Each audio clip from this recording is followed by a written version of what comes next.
Welcome back to the Rundown Podcast. My name is Abe Hicks, joined by my main man, Dylan Kearns. We are back better than ever. Dylan, the season is right around the corner. I believe the Korean, is it the Korea series? They're playing in Korea? Yes. The Padres and Dodgers. And this is that next week, right? That's next week. Week. So the regular season, starts next week. So we're excited for it. Today's podcast, we're going to bring some news to you and our predictions for all the awards this year. We're going to lay those out. You can place bets on them. And when you hit, you can credit Abe and Dylan. All right. So starting out with some news that happened at the beginning of the week. Dylan Cease is now a San Diego Padres. Obviously, the White Sox are going through a rebuild. And now they have a lot of assets to move and a lot of assets that a lot of teams want. And Dylan Cease has been one of those guys rumored for a long time now. Going back to the beginning of the offseason, a lot of teams were rumored, hey, we want in on Dylan Cease. What does it take to get him? The Padres finally make the move, pony up, and they got Dylan Cease. I mean, I got opinions on it, and I don't like it. Not a fan. I mean, I do not like. Sorry, there we go. I don't like the move. I simply do not like the move here for the San Diego Padres, because how many times is AJ Preller going to get away with this? How many times are you going to look up and down that roster and say, oh, just one more piece? You didn't even make the playoffs last year, all right? You didn't make the playoffs. You had Juan Soto. You had everybody on that roster last year. He's done this many times, and he's had many chances of getting that roster right. He has yet to do it. I mean, you look at what he did back in 2015, blowing it up, trading Trey Turner and all of them before they even became superstars with the Washington Nationals. He got Derek Norris. I mean, he makes splashes, and maybe as a fan you enjoy that, but I'm sick and tired of seeing how many times he goes out and gets somebody because he's given up on his young talent so early, and it leaves him shorthanded every single time. I think he's a horrible GM. I think he's a terrible at his operations and what he does there. Sure, he gets the names in. Those don't translate to wins at all. I hate this move for the Padres. Ooh, spicy Dylan starting the podcast. Not a fan of this move, but I think you're spot on here with when it comes to AJ Preller. Preller's known for making the splash, but it's almost like the splash makes the headlines. Great move. It's headlining the newspaper, headlining on social media. But when it comes September, October, the Padres, they have struggled. I mean, 2 years ago, they made it to the NLCS, which was, the cap of what AJ Preller has done. But other than that, he keeps making these big time moves, but are not making a huge marginal difference. You know what I'm saying? I do. Yeah, I mean, that's how he is as a GM. I mean, and I don't mean to come on here and just dog him, but I'm sick and tired of seeing how many times he gets away with this. Like how many times he traded very solid. He traded the farm to get Austin Nola. If you remember that trade, at the time he traded Taylor Trammell for Austin freaking Nola. And I mean, Trammell, maybe they saw something that the Mariners didn't, but still, that at the time was one of the top prospects in baseball. And they traded him for a catcher who's not even on their roster anymore. So, I mean, he makes ridiculous trades. And, I mean, it's yet to see what happens here with Cease, but I see it as another lateral move for the Padres. Yeah, no doubt. No doubt. All right, moving on to next topic. Bounce back players.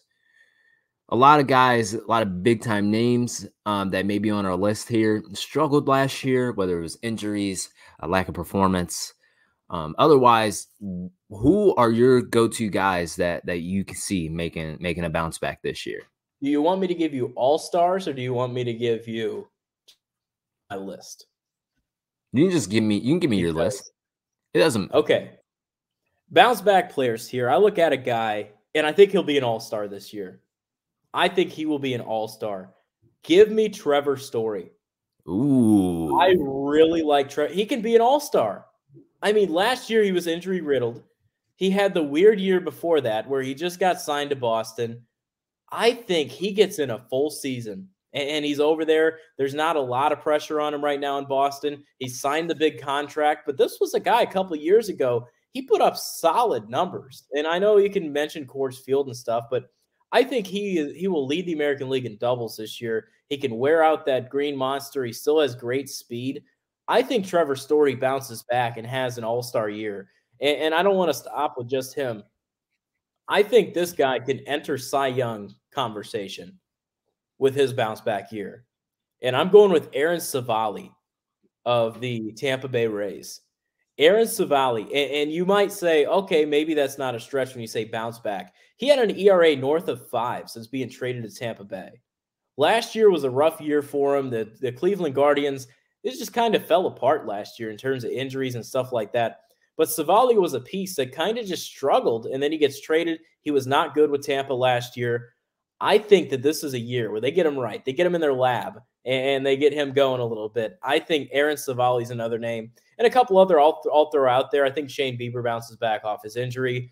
But a couple names that I really want to keep an eye on. I don't know about if I'd go all-star level yet. I see a great year from Mackenzie Gore. I think he comes out of his shell as a pitcher. I think he can really pitch well there. Avisail Garcia, I think, bounces back. That's a name you haven't heard a lot of over the years. But Avisail, I think he can bounce back as well. And Michael Conforto, he was a guy who had a lot of power. He sat out like 2 years before coming to San Francisco last year. I think last year was kind of just seeing another year of big league pitching. He's just got so much talent, and I think that power will show. And he's got some more lineup security there with Jung-Ho Lee and anyone else that they got behind him. Yeah, that's a solid list of names there, but I'm going to rebuttal the first guy you named off in Trevor Story.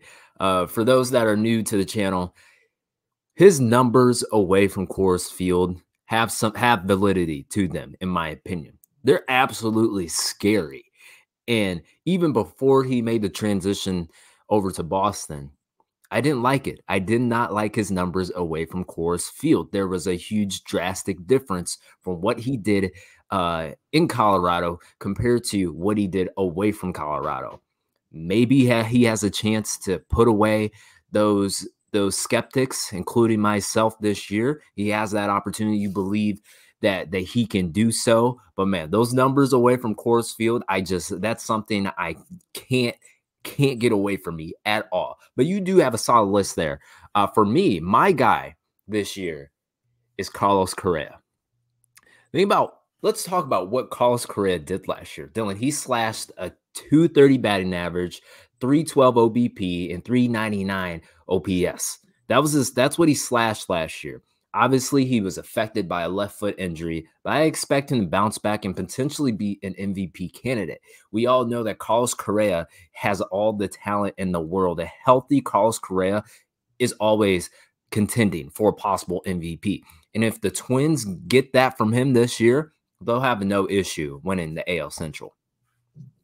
I like that. I think he's someone that can bounce back. I mean, he's a player. Those are uncharacteristic numbers, the low average, the low on base. I think he can definitely bounce back, and he could do it as well. But I like the young player in that infield. I like Royce Lewis a lot. He's a very underrated player. Yeah, big fan of Royce Lewis. And who knows, he may be on one of our lists here. But moving into our preseason award predictions for this year, we're going to start off with the rookies of the year. Dylan, who do you have as your AL Rookie of the Year? My AL Rookie of the Year, and I know the couple names right now. Betting favorites right now, according to FanDuel, you got Evan Carter, Jackson Holliday, Wyatt Langford, all with the same odds as the top three to potentially win that award. Junior Caminero, Colt Keith, and Parker Meadows also there as well. I think you have to look no further than Jackson Holliday. Oh, wow. Jackson Holliday is American League Rookie of the Year. I just think that's a guy who comes in and makes an impact. His dad's a big leaguer. He understands the game. He's going to be up and he's going to play short. I think that he is a very, very talented kid. He sprays the ball to all fields. And if you look at the Rookie of the Year last year you saw in the National League, it was Corbin Carroll. He ran away with it. I see a lot of similarities between Corbin Carroll and Jackson Holliday in terms of their stroke, their play style, and what they can kind of do out on the baseball field. I think Jackson Holliday's a runaway. The only thing I'm I'm a little worried there about Jackson Holiday. May not even be an issue for him, but there's going to be pressure there. There's going to be a lot of outside noise, especially as a number one prospect. Your father was a big leaguer who was just in the big leagues not that too long ago. So that's something that could get in the way for Jackson Holiday. Very young, but if he can handle that pressure, I think he'll do just fine. My AL Rookie of the Year, Wyatt Langford. I know we talked about him 2 weeks ago, but man, he is so good. And even after we discussed Wyatt Langford a few weeks ago about our spring training prospects to keep your eye on, he's been tearing it up in the minor leagues. No, not in the minor leagues. He's been tearing it up in spring training. A few days ago, hit a grand slam. I mean, he's going to make an impact day one for the Rangers, in my opinion. And for the AL Rookie of the Year, I had a hard time picking between him and Evan Carter, but I think Wyatt Langford's upside is just a bit higher than Evan Carter. The Rangers will be very good again this year. And if they're going to try and defend their title, one of their rookies is going to have to show up big time. And I think Wyatt Langford is going to make a huge impact for the Rangers. He's already, like I said earlier, he's already tearing up in spring training, and he dominated his short time in the minor league last year, hitting 360 with 10 bombs. Wyatt Langford can take that lineup that already smashes to a new level. I want to give you a sleeper in the AL. I would not be surprised. Now, this would be a long shot to beat some of the names that are already there. I think Kyle Manzardo is a hell of a sleeper with the Cleveland Guardians. They traded – that was the Aaron Savali trade. Yeah. They got Kyle Manzardo, a first baseman, left-handed hitter. He hit a ton of home runs for the Columbus Clippers last year. I saw him hit a couple. But that guy, he's got a clean lefty stroke. He kind of reminds me – I mean, this is probably a terrible comp. I can't think off the top of my head. I was thinking Matt Adams, but he's better than Matt Adams. He's probably I don't know. I wouldn't go as far to say as that, but he's got raw power.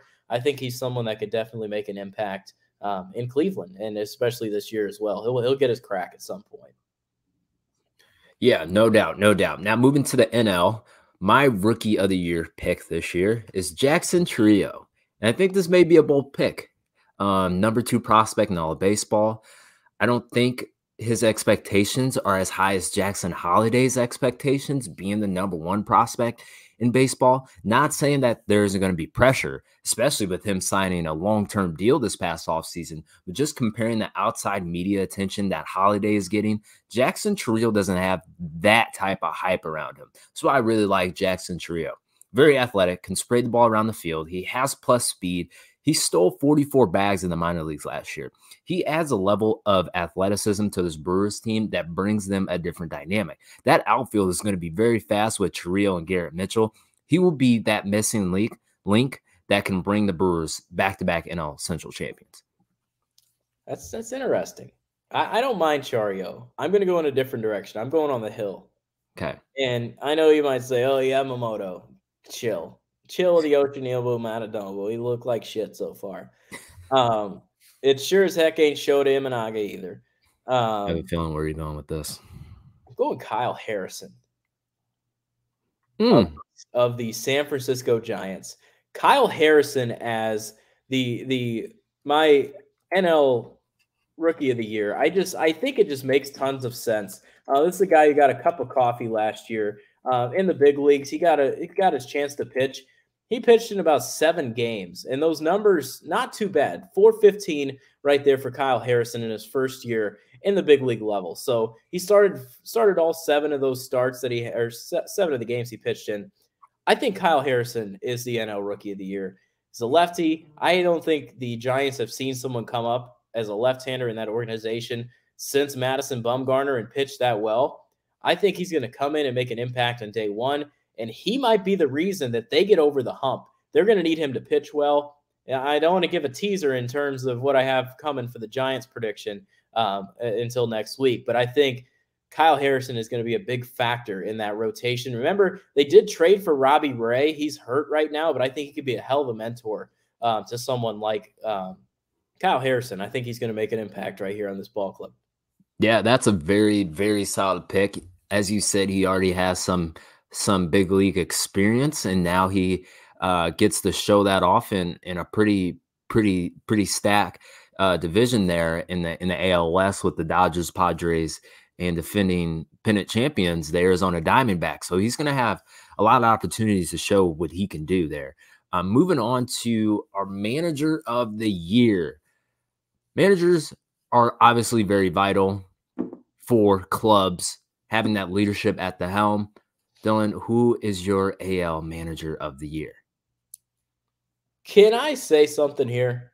I want to say I've never seen in Major League Baseball so many managers that are just terrible. You look around baseball right now. You look at the White Sox. You couldn't name their manager if you tried. The Mets couldn't name their manager if you tried. And these are like teams, and then you look at someone else like Mike Schilt has a job again. I don't hate that. He had a good run with where he was. But there's just so much turnover. Oliver Marmol gets an extension. What the hell? Oh, my gosh. I don't understand how many piss-poor managers are managing ball clubs these days. Like, they're giving anyone a job. I'm going to interject here. And I'm going to tell you why. Let's go here. I'm going to tell you why there's a lot of what we call no-name managers. They're puppets. They're puppets for the front office. Yep. The front office are the ones controlling the strings, pulling the lever, adjusting the lineup cards, making the bullpen moves. That's why we have a lot of no-name managers that you can't even think of. It's because they're shields for the front office. Simple as that. And this is why I love this award. You're not going to give Manager of the Year award to Pedro Grifol or Carlos Mendoza or Oliver Marmol or anyone else who it makes me vomit thinking of these names. Anyway, I don't mean to get into this tangent, but I'm just saying, like, there's so many managers right now that I don't think should have jobs. But anyway, I will get into my American League Manager of the Year. And with that, I'm going with none other than A.J. Hinch. That's right. Your award's coming back to you, buddy. I know he had the cheating scandal, and I know I might get hate for this. A.J. Hinch is a phenomenal manager, and he has a ball club right now in Detroit. He really got him to buy in towards the end of last year, and they won a lot of games down the stretch. I think they were a team that was over 500 in the second half. They played really well. It's a winnable division. I'm still not sold on the Minnesota Twins. I know the White Sox are a mess. I know the Guardians are probably going to bounce back. I would not be shocked to see the Tigers win the division, and if they do, it's none other than A.J. Hinch. Leading the helm with them, he'll get them right. They made a couple splashes in the offseason as well.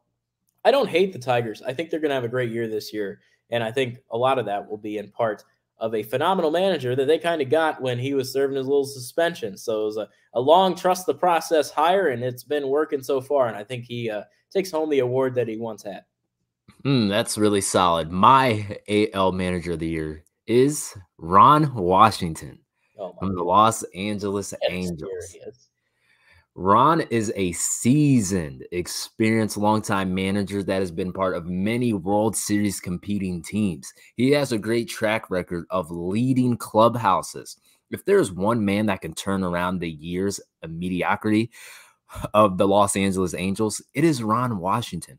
A healthy Mike Trout, a competent Anthony Rendon, and really good young talent in Nolan Schanuel and Zach Neto. There is a world I see the Angels in a wild card spot. And if that happens, Ron Washington is your AL Manager of the Year. Oh, I didn't know we were doing comedy hits on this show. That's kind of funny. But yeah, cool. I like Wash. He's a good baseball guy. He's definitely somebody you want on your team. He teaches infield better than anyone else. He made Austin Riley a good defender. He made Ozzie Albies a good defender. He's good. He's good for baseball. He's just I don't think he's good for the Angels right now. It's going to be a process there. They lost a lot last year. I don't love the ball club. They did lose a lot. To each his own. They lost a lot, but they weren't doing anything anyway. Yeah, they weren't sniffing the postseason anyway. There's not going to be a huge limelight on them that they had with Ohtani and Trout. And think about all the talent they had, and they still couldn't do anything. That doesn't faze me. You're talking about Rendon like he's relevant. That guy hasn't. If somebody can get him to be relevant, I think it's Ron Washington. And we all know I am not a huge fan of Rendon. Can't stand what the things that he has done the past few years. If anybody can get him to be somewhat normal, it's Ron Washington. You do not agree? I agree. It's Okay. someone like a Ron Washington. Right. That type, somebody who's seasoned and experienced and can nip it in the bud pretty much. All right, moving on to the NL Manager of the Year. I'm going to start this off. My NL Manager of the Year, Dylan, is Rob Thompson of the Philadelphia Phillies. I think Rob Thompson is going to be a key reason why the Philadelphia Phillies will win the NL East. Don't want to fast forward to our next week predictions, but I think Rob Thompson deserves so much more love for the turnaround and postseason success for the Phillies. Let's go back to June of 2022. The Phillies have Joe Girardi at the helm, and after a disastrous 22-29 start, they fired Joe Girardi. Who's next up in line? Guy by the name of Rob Thompson. They name him as the manager, and you know what he's done since, Dylan? A NL pennant. 2 wins away from a World Series and 1 game away from another appearance in the World Series. Rob Thompson has figured out a way to successfully win with all that talent and personalities while navigating being in the toughest sports city in the country. The Phillies will be really good this year, and the main reason why is because of the great leadership of Rob Thompson. I like it. I don't hate that. I think he's definitely someone that can keep an eye out there. I think he's, to your point, he's done good in the postseason, getting them there. And from that, I'm talking about a guy who's going to take a team to a postseason. They haven't seen it in a little bit. I'm talking about Craig Counsell with the Chicago Cubs. I know this might be an easy pick because that team was just on the cusp of making the playoffs last year, and they have a very similar roster. And then you add a manager who's just really good. He's smart. I think that just improves your ball club. I think he gets them over the hump. Like I said, there's so many terrible managers in the game of baseball right now. I don't think Dave Roberts gets it, even if they win 105 games. I don't think you can give it to the guy in, what's his name? I can't think of him right now. Snitker. You can't give it to Snitker. I mean, unless something catastrophic happens, I don't think you can give it to any of those. It's going to be a team that's a little bit underwhelming that can go ahead and push forward. I think Craig Counsell's the one. Well, you know, last year's Skip Shoemaker for the Marlins, he won NL Manager of the Year, and they didn't even make the playoffs. Yeah. So it seems like they hand this award out to anybody. I don't know. I thought Mendoza or Griffo. Get your Sharpie ready. Make some MLB history for these puppets. I guess so. All right, that was a solid pick there, Craig Counsell with the Cubs. Moving on to the player side here, Dylan, who is your AL Cy Young winner this year? Who's going to be the guy that's going to have a phenomenal year on the mound? I can say without hesitation, I'm so sold on this right now. I can say without hesitation, the AL Cy Young's going to be Framber Valdez. Ooh. There's just no doubt about it. He's a lefty in that rotation. He just carves up guys. He's playing for a contract. If not next year, he's got 1 more year of arbitration, then he's good. But still, he's going to get paid. And I think that's a team, the AL Cy Young race is weak. Very, very, very weak. There are names that shouldn't be there in terms of the betting odds. I don't think Tariq Skubal's there. Luis Castillo's a fine pitcher, but I don't know. Anyway, I think Framber Valdez, he's been around a little bit. He's just getting into his prime. And that guy carves up hitters on a nightly basis. He's a fun guy to watch out there, takes the ball, competes. He's got some swag on the mound. I love Framber Valdez, and he's going to walk away with that award. In fact, I'm placing it right now. Framber Valdez, AL Cy Young. Okay. Wow. Framber Valdez. So that's your guy, huh? Yes. While taking a little pot shot at my guy, my AL Cy Young winner. Gosh. My AL Cy Young winner of the year in the AL is going to be Tariq Skubal.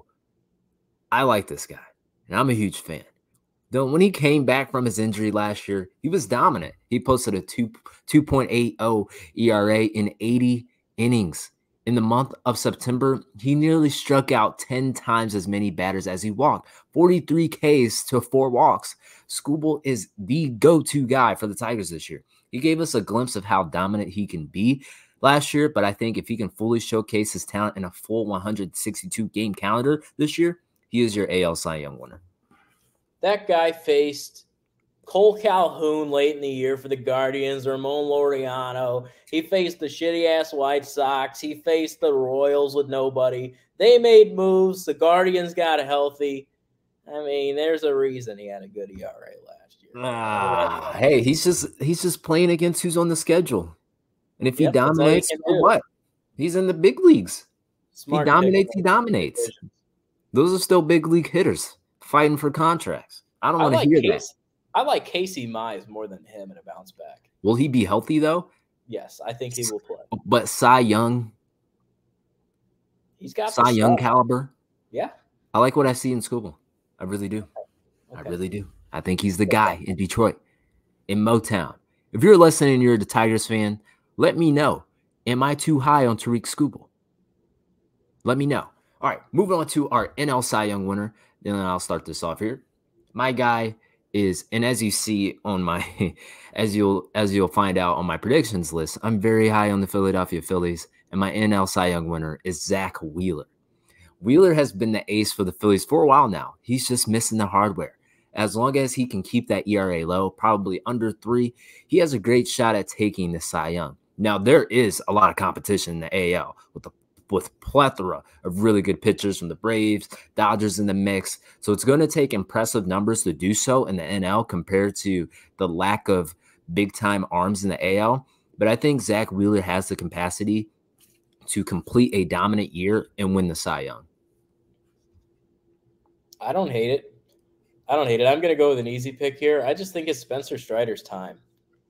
I think it's Spencer Strider's time to just take that leap and really become that next level guy. I think he goes out there and shoves every single time he takes the baseball. It's a rotation that gets a little bit of help. I just think he's going to take the ball each day and just go out there and shove. I like Spencer Strider to take the award. All right, Spencer Strider. Man, a few easy picks here. Craig Counsell, Spencer Strider. That's all right. Off the walls on AJ Hinch. Yeah, no, that's good. Good point. Good point. All right, final preseason prediction here for the pod here. AL MVP. Who is your most valuable player this year? My AL MVP, and I did a lot of thinking on this, and I still have a lot of guys that I have listed on the list.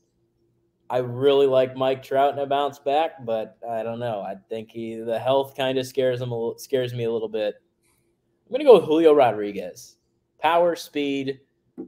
I think he takes that step. I like Julio Rodriguez, my American League MVP. My AL MVP might be a surprise to a lot of people listening if they don't know me. Juan freaking Soto. Oh, okay. Yeah, who do you think I was going to say? I thought you were going back to Judge. No. I don't think he could. His medicals are really scaring me right now. Good. I don't mind Soto. I like it. Okay. Yeah. Juan Soto, in my opinion, is going to be the AL MVP. Soto seems like he's fully embraced being in pinstripes. We're going to see 40 home runs from Soto this year. No doubt. No doubt. Being in Yankee Stadium will be a huge advantage for Juan Soto. The past 2 years have been okay according to the standards of Juan Soto compared to what we saw from him in Washington, but I think he will get back to the prime Juan Soto as we know it. He's also in a contract year too, so he has hundreds of millions of dollars on the line. Soto's going to ball out this year, right? He knows if he balls out, he has a $400 million contract waiting for him, and I think he's going to take that to heart and have a really great year and be your AL MVP. Maybe he can be a Rendon and fall out of love when he's done with making his money. But, yeah, I mean, I don't hate the pick. I thought you were going in the direction of Judge. I was going to end the show and just walk out and broadcast. But, no, it's okay. I don't hate that pick. All right, well, final one here, NL MVP. And as I mentioned earlier, I'm really high on the Philadelphia Phillies this year. My NL MVP is Bryce Harper. Bryce Harper has lived up to every bit of his 13-year, $300 million contract so far, and he is going to continue to do so this year. Bryce Harper has lived up to all of the daunting expectations put on him when he was 16 years old on the cover of Sports Illustrated. Bryce Harper is the life and soul of the Philadelphia Phillies. He has that type of impact. I'm expecting a big year from Harper this year, and he's going to be adding his second MVP to his trophy case. Wow. That's not bad. I'm going to give you the winner, though. All right. You want to know about the winner? Because I'll tell you the winner. He's the winner. I am sold. Buy all the stock you can now before May hits. Because once May hits, stock's going to be gone. You're going to wish you came back to this on the day that we are taping this on March 16th. I'm letting you know right now before he wins the MVP, you got to get Fernando Tatis Jr. Fernando Tatis Jr. is finally in a spot. Off his suspension, off his bike, and he's completely healthy coming into a year. And the last time we saw that, we saw a lot of home runs. He's never finished the season fully healthy. Last year, he got a decent amount of play. But I think this is a year where he comes into camp healthy. He comes in a little bit mad. That team, like I mentioned, just missed the playoffs last year. And I know I started the show by dogging the Padres and Preller, but now I'm going to end it with the love of Tatis. I've seen this kid at 17 play against Bo Bichette and Vlad Guerrero and single A and just hit moonshots at a Parkview Field.